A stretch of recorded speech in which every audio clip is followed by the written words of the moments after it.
ఇవాళ ఇందిరమ్మ రాజ్యంలో emergency అప్రకటిత emergency పాటించినట్టున్నది Telangana రాష్ట్రంలో. ఇవాళ హెచ్సి భూముల మీద చూడవచ్చు, ఇవాళ హైడ్రా కావచ్చు, లగచర్ల భూముల మీద కావచ్చు, ఇవాళ ఉన్నటువంటి కాంగ్రెస్ ప్రభుత్వం ఎందులో చేయి పెట్టినా కూడా అది బగ్గుమని ఇలా ప్రజల నుంచి వ్యతిరేకత వస్తుంది. దానికి ఇలా కారణం ప్రజలకు అవసరమైనటువంటి నిర్ణయాలు తీసుకోకుండా ప్రజా వ్యతిరేక నిర్ణయాలు తీసుకొని ఇలా కాంగ్రెస్ ప్రభుత్వం నవ్వుల పాలవుతూ ఉంది. ఇలా చూస్తూ ఉన్నారు మీరు. ఇలానేమో బుల్డోజర్లు ఎక్కడికి పోతున్నాయి? నోరున్న జీవుల మీదకి, మనుషుల మీదకి బుల్డోజర్లు, నోరు లేని మూగ జీవాల మీదకి కూడా ఇలా బుల్డోజర్లు తీసుకొని వన్యప్రాణులను చంపుకుంటూ ముందుకు పోతూ ఉన్నాయి. ఇలా నెమళ్ళు కానీ, జింకలు కానీ, పక్షులు కానీ వన్యప్రాణి సంరక్షణకి చట్టాలు ఎక్కడ పనిచేస్తూ ఉన్నాయి. ఇలా ఎక్కడో ఒక జింకలు చంపితే ఒక నాయకుని మీద ఎన్నో రోజులు కేసు వేసిండ్రు.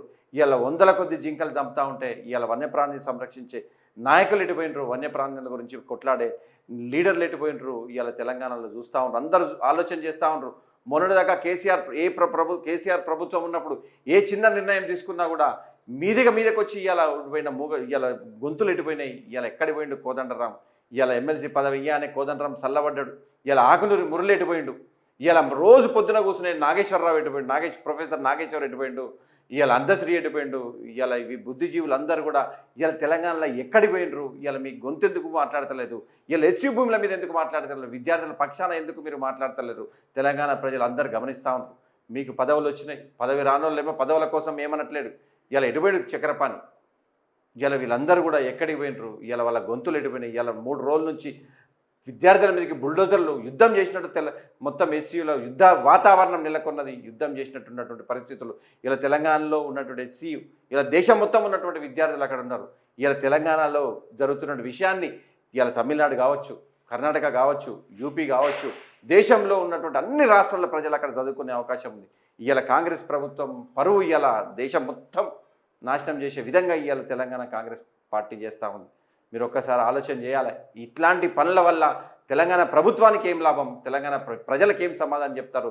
ఇలా మీరు ప్రజాపాలన అన్నారు, ఇందిరమ్మ రాజ్యం అన్నారు. ఇవాళ ఇందిరమ్మ రాజ్యంలో ఏం జరుగుతూ ఉంది? ఆర్తనాదాల పోలీసులు పొద్దున లేసే హెచ్సియు చుట్టూ 100 మంది పోలీసులు, 100 మంది కెమెరాలు, 100 మంది పోలీసు బందోబస్తు. ఇలా ఎక్కడి నుంచో వచ్చి చదువుకోవడానికి వాళ్ళ ఆశలు, వాళ్ళ ఆలోచన విధానాలను, వాళ్ళ పిహెచ్డీ స్కాలర్స్ ఎంతోమంది వాళ్ళు ఏదైతే ఆలోచన చేసిండ్రో, ఏదైతే ఆశతో ఇక్కడ వచ్చి సెంట్రల్ యూనివర్సిటీ చదువుకుందామంటే ఇలా ఆడపిల్లలను చూడకుండా మీరు ఇలా జైళ్ళలో వేసి, ఇలా పోలీస్ స్టేషన్లో వేసి వాళ్ళని కొట్టుకుంటూ వీడియోలు చూస్తూ ఉంటే చాలా బాధ ఇస్తూ ఉంది. ఇలాంటి పరిస్థితి తెలంగాణలో ఉన్నదంటే ఏం చేస్తూ ఉంది తెలంగాణ సమాజం? ఏమి చేస్తూ ఉంది? ఇలా సినీ ప్రముఖులు నిన్నటి నుంచి మాట్లాడుతూ ఉన్నారు. ఇలా రేణుదేశా గారు కావచ్చు, ఇలా అదేవిధంగా చిరంజీవి గారి ఫ్యామిలీ నుంచి కూడా మాట్లాడినారు, కొన్నిదెల ఉపాసన గారు మాట్లాడినారు, ఇలా ఎంతోమంది ప్రకాష్ రాజ్ గారు మాట్లాడినారు. ఇలా ఎంతోమంది ఇప్పుడిప్పుడు బయటకు వస్తూ ఉన్నారు. వన్యప్రాణి చట్టం కింద పనిచేసే వాళ్ళందరూ కూడా ఇలా ఇప్పుడిప్పుడే బయటకు వస్తూ ఉన్నారు. ఇవాళ ముఖ్యమంత్రి గారు ఫోన్ చేసి సినిమా వాళ్ళకి ఫోన్ చేశారంట. ఏందయ్యా మీరు ఫోన్ చేసి ఆపొచ్చు కదా, మా గురించి ఎందుకు ఇట్లా మాట్లాడుతున్నారు, కాంగ్రెస్ పార్టీ పరువు గురించి ఎందుకు ఇట్లా మాట్లాడుతున్నారు? ఫోన్ చేసి మరీ రిక్వెస్ట్ చేసుకునే పరిస్థితి తీసుకొచ్చిండు. ఇలా నిజంగా నువ్వు పని చేసి ఉంటే, నిజంగా ప్రజలకు ఉపయోగపడే పని అయితే ఇవాళ నువ్వు వాళ్ళకి ఫోన్ చేసి రిక్వెస్ట్ చేసుకోవాల్సిన అవసరం ఏమున్నది? ఇలా వాళ్ళు వేరే తిరిగా మాట్లాడుతూ ఉంటారు. అసలు ఈ భీములను ఇచ్చిందే మీ గురువు, ఏదైతే మీ గురువు మొదలుపెట్టిండో నువ్వు ఇలా కంప్లీట్ చేస్తూ ఉన్నావు. మీ గురువు గారు అప్పుడు ఇచ్చినటువంటి ఐఎంజీ భారత్ సంస్థకు లీజుకి ఇచ్చిండు. అప్పుడు ఎంత? 50,000 రూపాయలకు, ఎకరానికి 50,000 రూపాయలు లీజుకు, 50,000 రూపాయలు చొప్పున లీజుకి ఇచ్చిండు. దాని తర్వాత వచ్చినట్టు కాంగ్రెస్ ప్రభుత్వం, ఇవాళను ముఖ్యమంత్రిగా ఉన్నటువంటి కాంగ్రెస్ ప్రభుత్వమే అప్పుడు రాజశేఖర రెడ్డి గారు ఉండే. రాజశేఖర రెడ్డి గారు ఇది ఖచ్చితంగా తప్పు, ఆ సంస్థ మంచిది కాదు, ఆ సంస్థకు మంచి పేరు లేదు అని కోర్టుకు పోయి కోర్టులో కొట్లాడితే మళ్ళా భూములన్నీ కూడా ప్రభుత్వానికి అప్పచెప్పిండ్రు. ఆ ప్రభుత్వానికి అప్పచెప్పినటువంటి భూములను దానికోసం కాపాడింది కూడా బీఆర్ఎస్ ప్రభుత్వమే. మీరు 2006 నుంచి దాన్ని కాపాడి మొత్తం కోర్టులో ఏ విధంగా ఫార్మాలిటీస్ ఉన్నాయో కోర్టు నుంచి మొత్తం కూడా రావడానికి కారణం బీఆర్ఎస్ ప్రభుత్వమే. హెచ్సికు వాళ్ళ భూములు వాళ్ళకు వచ్చేంతవరకు బీఆర్ఎస్ ప్రభుత్వం కొట్లాడింది. ఇలా కొట్లాడి రెడీగా ఉన్న భూములను నువ్వు తీసుకుపోయి మళ్ళీ ఇవాళ దాన్ని 400 ఎకరాలను 40,000 కోట్ల రూపాయలకి ఇవ్వాలి. అవి ఎవరికి పంపించాలి? ఎన్ని రోజులు అవుతుంది పంపించక? ఎన్ని నెలలు అవుతుంది నువ్వు పైకి పంపించక? ఇవాళ భూములు ఇలా రాహుల్ గాంధీ ఏమైంది చెప్పిపోయాడు? ఇలా అశోక్ నగర్కి వచ్చిపోయాడు రాహుల్ గాంధీ, ఇలా హెచ్సియుకి వచ్చిపోయినావు రాహుల్ గాంధీ, హెచ్సియులో మిమ్మల్ని కాపాడతాన్ని మాటించిపోయినావు రాహుల్ గాంధీ గారు. ఇలా మీరు ఏం చెప్తా ఉన్నారు? ఒక దగ్గరనేమో భారత రాజ్యాంగం జోబులో పెట్టుకొని తిరుగుతారు. ఇలా మీరు చెప్పేదేమో పైన కాంగ్రెస్ పార్టీ ఒక నిర్ణయం తీసుకుంటుంది, స్టేట్ పార్టీ మాత్రం ఇంకొక నిర్ణయం తీసుకుంటుంది. మీరు చెప్పే స్టేట్ పార్టీ ఏమో అదానికి కొట్లాడతారు, సెంట్రల్ పార్టీనేమో అదానికి వ్యతిరేకంగా కొట్లాడతారు. స్టేట్ పార్టీ ఏమో అదానిని రెడ్ కార్పెట్ వేసి వెల్కమ్ చెప్తా ఉంటారు. మీరు పైన తీసుకున్న నిర్ణయం ఇలా తెలంగాణ కాంగ్రెస్ పార్టీలో భాగమేనా కాదా అనే డౌట్ వస్తూ ఉంది. ఇలా మీరు ఒక్కసారి ఆలోచన చేయాలి. బీజేపీ నాయకులు ఏం చేస్తూ ఉన్నారు? కేసీఆర్ గారు ఏ చిన్నది తీసుకున్నా గొంతు ఇష్టం వచ్చినట్టు పోయిన మీడియా ముందు మాట్లాడిన నాయకులు ఇలా ఎంపీలు ఎడిపోయారు. కుండ బద్దలు కొట్టుకున్నట్టు కేసీఆర్ గారి మీద వ్యతిరేకంగా మాట్లాడిన ఎంపీలందరూ ఇవాళ ఎక్కడ పోయినరు? బండి సంజయ్ గారు ఎడిపోయినరు, రఘునందన్ రావు గారు ఎడిపోయినరు, అరవింద్ గారు కొంతమంది బీజేపీ నాయకులు మాట్లాడుతుంటారు. ఇవాళ ఇంకా మిగతా వాళ్ళందరూ ఎడిపోయినరు. ఇవాళ రాత్రి చూసుకుంటారు యూట్యూబ్ ఛానల్ నడిపించే వ్యక్తిని, బీజేపీ క్యాండిడేట్ని ఇలా కొట్టుడు చూస్తే ఎంత ఘోరంగా కొడతా ఉన్నారు. అంటే ఎవరి కోసం పనిచేస్తుంది ప్రభుత్వం? ఇలా మేము అట్లాంటి మా మీద కేసీఆర్ గారి మీద అనిష్టం వచ్చినట్టు మాట్లాడినారు. ఎన్ని బూతులు ఎన్ని మాటలు మాట్లాడారు. ఏ రోజు కూడా ఒక యూట్యూబ్లో పనిచేసే జర్నలిస్ట్ని కానీ, యూట్యూబ్ నడిపి జర్నలిస్ట్ని కానీ ఒక్క మాట కూడా ఒక్క దెబ్బ కూడా తగలే. ఇలా ఘోరంగా కొట్టుకుంటే ఇంటికి పోయి కొట్టేటువంటి పరిస్థితి తెలంగాణలో జరుగుతూ ఉంది. ఇలా అన్ని వర్గాల ప్రజలు బాధతో ఉన్నారు. ఇలా ఈ భూములు కానుంచి స్టూడెంట్స్ కానుంచి ప్రతి ఒక్క వర్గం ఇలా ఏం జరుగుతుందిరా, ఎందుకు ఈ పాలన, మేము మార్పు కోరుకున్నాం తప్ప ఇంత మార్పు ఉంటుందని మేము అనుకోలేదు. ఇలా మార్పు కోసం ప్రజలందరూ కూడా ఆలోచనతో ఉన్నారు. తెలంగాణలో ఇలా భూముల వ్యవహారం ఇలా ఇక్కడ నుంచి తెలంగాణ పరువు, దేశం మొత్తం తెలంగాణ పరువు పోయే విధంగా ప్రతి ఒక్కరు ట్వీట్ చేస్తూ ఉంటారు. ఇలాంటిది తప్పు. వన్యప్రాణి ఇలా వర్షం ఇలా కావాలంటే ఇలా కేబీఆర్ పార్క్ అయినా కానీ, ఎస్యూ సెంట్రల్ యూనివర్సిటీ అయినా కానీ ఇవన్నిటి కూడా భూముల వల్ల ఇలా ఆక్సిజన్ హైదరాబాద్లో ఆక్సిజన్ పర్సెంటేజ్ కావాలన్నా, ఎందుకంటే పొల్యూషన్ పెరుగుతూ ఉంది ఒక దిక్కు. ఆ పొల్యూషన్ని బ్యాలెన్స్ చేయాలంటే ఈ చెట్లన్నీ కూడా, ఈ అడవిలు ఇవన్నీ కూడా సంరక్షించుకోవాల్సిన బాధ్యత మనకున్నది. కేసీఆర్ గారు మొట్టమొదటి ప్రభుత్వం మొదలైన దగ్గర నుంచి కూడా ఆయన చెట్లను పెంచుకుంటూ పోయిండు. ఆయన చెట్లను పెంచుకుంటా పోతే ఆయన పెంచిన చెట్లను మీరు నరుక్కుంటా పోతా ఉన్నారు. మీరు ఒకసారి ఇంతకుముందు గత కోట్లలో కూడా జరిగినాయి. ఒక దగ్గర ఇట్లనే చెట్టును కొట్టేసినందుకు ₹1,00,000 జరిమానా విధించారు. మరి ఇలా హెచ్సిలో ఎన్ని లక్షల చెట్లు పోతాయి? ఇలా ఏం చేస్తుంది ప్రభుత్వాలు? కానీ వన్యప్రాణి కింద పనిచేసే వాళ్ళు అటవీ సంరక్షణ చట్టాలు ఏం చేస్తూ ఉన్నాయి? ఎవరి కోసం ఇంత సపోర్ట్ చేస్తూ ఉన్నారు? ఎందుకోసం ఈ విధంగా జరుగుతూ ఉంది? ఒకసారి తెలంగాణ ప్రజలు అందరూ గమనిస్తూనే ఉన్నారు. ఇలా ప్రజలైతే ఇవాళ నిన్ను ఇంటింటికి పోయి మార్పు కావాలని, ఏదైతే విద్యార్థులు ఇవాళ నేను ఇంటింటికి పోయి కాంగ్రెస్ ప్రభుత్వం వస్తే మాకు ఉద్యోగాలు వస్తాయి, మా జీవితాలు బాగుపడతాయని ఇంటింటికి పోయి ఇలా మీకు ఓటేపించిన విద్యార్థులే ఇవాళ తలకాయ పట్టుకున్నారు. మేము తప్పు చేసినాం, మేము కాకుండా మా కుటుంబ సభ్యులతో ఓట్లేపించి కాంగ్రెస్ ప్రభుత్వానికి వాళ్ళు వచ్చిన తర్వాత మాకు ఉద్యోగాలు వస్తాయి, మేము సంతోషంగా ఉంటామని ఉస్మానియా యూనివర్సిటీలో యుద్ధ నాయకులు కూడా అందరూ కూడా పోయి కాంగ్రెస్ పార్టీ గెలుపులో భాగస్వాములైనారు. ఇలా వాళ్ళ పరిస్థితి ఏంటి? అక్కడ ఇలా కనీసం అక్కడ ధర్నా చేసేటువంటి అవసరం లేకుండా ఇలా సర్క్యులర్ తీసుకొచ్చారు. దాంతోపాటు నిన్న 2-3 రోజుల క్రితం ఇంకొక జీవో తీసుకొచ్చారు. బయట నుంచి కూడా ఎవరు కూడా గెస్ట్లుగా ఉస్మానియా యూనివర్సిటీకి వెళ్ళి గెస్ట్గా కూడా మాట్లాడే అవకాశం లేకుండా ఇలా అరాచకమైన పాలన. ఇలా ఇట్లాంటి పరిస్థితుల్లో ఇప్పుడున్నటువంటి బుద్ధిజీవులు ఏం మాట్లాడుతుంటారు? అసలు నోరు మూసుకొని కూర్చున్నారు. అసలు ఉన్నారా లేరా? అసలు ఎడిపోయినరు? ఇవాళ మీకు పదవుల కోసం ఇవాళ మీరు ఆయన రేవంత్ రెడ్డి ప్రభుత్వానికి సపోర్ట్ చేసుకుని ఇంతకుముందు మీరు ఎట్లా మాట్లాడిండ్రు? ఇప్పుడు ఎట్లా మాట్లాడలేకుండా ఉన్నారు? అసలు మీకు కనీసం ఒక్కసారి ఆలోచన చేసుకోవాలి. ఇలా ఆకునూరు మురళి ఒక ఐఏఎస్ హోదాలు ఉండి ఆయన ఎట్లా మాట్లాడిండు కేసీఆర్ గారి మీద? ఇలా ఎడిపోయినావు నాయన, నువ్వు ఎటుపోతాను? ఇలా విద్యార్థి చట్టం, నువ్వు విద్యార్థుల కోసమే కదా నువ్వు ఆ రోజు మాట్లాడింది కేసీఆర్ గారికి వ్యతిరేకంగా. ఇలా అదే విద్యార్థులు ఇవాళ రోడ్డు మీద పడి 3 రోజుల నుంచి ఎంత ఇబ్బంది పడతారు. నువ్వు ఎందుకు రావట్లేవు? ఎందుకు మాట్లాడతలేవు? ఇలా అందరూ కూడా ఎక్కడికి పోయినరు? ఇలా ఎవరి కోసం? ఇలా ఒక్కటే కొట్లాడే తెలంగాణ కోసం, తెలంగాణ ప్రజల కోసం, తెలంగాణ రక్షణ కోసం, తెలంగాణ చట్టాల కోసం కొట్లాడేది ఓన్లీ బీఆర్ఎస్ ప్రభుత్వమే. కాంగ్రెస్ అయినా బీజేపీ అయినా రెండే. ఒక్కటి కొట్లాడేది మాత్రం తెలంగాణ ప్రజల కోసం. కేసీఆర్ గారి నాయకత్వమే, కేసీఆర్ గారు ఒక్కరే. ఖచ్చితంగా మేము బీఆర్ఎస్ పార్టీ తరఫున వాళ్ళకు అండగా ఉంటాం. కేటీఆర్ గారు కూడా మాట్లాడినరు. వాళ్ళ కోసం ప్రతిసారి కూడా వాళ్ళు వచ్చి విద్యార్థులందరూ కూడా వచ్చి కేటీఆర్ గారు కలవడం జరిగింది. కేటీఆర్ గారు వాళ్ళకి ఏం కావాలన్నా, వాళ్ళకి ఏ విధంగా సహాయమైనా కూడా వెంట ఉంటా అని చెప్పిండ్రు. కాబట్టి హెచ్సియు విద్యార్థులు మీ పోరాటం ఆపొద్దు. ఖచ్చితంగా మీరు అక్కడ ఉన్నటువంటి నాయకులందరూ కూడా అన్ని రాష్ట్రాల నుంచి వచ్చిన వాళ్ళే. మీరు వేరే రాష్ట్రాలకు కూడా చెప్పండి, వేరే యూనివర్సిటీలకు కూడా ఈ విషయాన్ని తీసుకుపోవాలి. దేశం మొత్తం కూడా కాంగ్రెస్ పార్టీ చేస్తున్న విధి విధానాలను అన్ని యూనివర్సిటీలలో కూడా తీసుకుపోయే విధంగా మీరు తీసుకుపోవాలి. ఇవాళ దీన్ని ఆపొద్దు.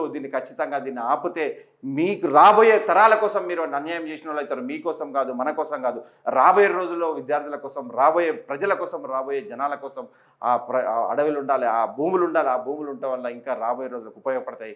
కాబట్టి ఇలాంటి ఇంకా రాబోయే రోజుల్లో ఇంకా ఎన్ని చూడాల్సి వస్తుందో, ఇంకా ఎంతమంది బలి కావాల్సి వస్తుందో ఈ బుల్డోజర్ల కింద. ఇవాళ తెలంగాణలో బుల్డోజర్ల రాజ్యం నడుస్తుందని అడుగుతా ఉన్నా. ఇవాళ మీరు ఒక్కసారి ఆలోచన చేయాలి. ఇవాళ యూపీలో బుల్డోజర్ల రాజ్యం, అదే సేమ్ కంటిన్యూషన్గా తెలంగాణలో బుల్డోజర్ రాజ్యం, అక్కడ బీజేపీ ప్రభుత్వం, ఇక్కడ కాంగ్రెస్ ప్రభుత్వం, అక్కడ ఏదైతే చేస్తుండో ఈయన ఇక్కడ అదే చేస్తూ ఉండు. మొత్తం కూడా దేశవ్యాప్తంగా కూడా బీజేపీ కాంగ్రెస్ ప్రభుత్వం కలిసి పనిచేస్తూ ఉన్నాయి. ఇలా ఒక్కటే ఎక్కడైనా కూడా తెలంగాణకు రక్ష కేసీఆర్. తెలంగాణ వాళ్ళని కాపాడుకునేది తెలంగాణ కోసం కొట్లాడేది మాత్రం కేసీఆర్ గారు. కాబట్టి ఖచ్చితంగా హెచ్సియు భూమి నుండి వదిలిపెట్టే సమస్య లేదు. ఖచ్చితంగా ఎంతవరకైనా వాళ్ళకి లీగల్గా కానీ అన్ని విధాలుగా వాళ్ళకి వెంబటుంటాం. విద్యార్థుల బాగోగులు, విద్యార్థుల పరిరక్షణ, విద్యార్థుల ఆలోచన విధానాలను ముందుకు తీసుకుపోయి ఇలా ఈ ప్రభుత్వాన్ని ఎండగొట్టే రోజులు ప్రజలందరూ కూడా గమనిస్తూ ఉన్నారు.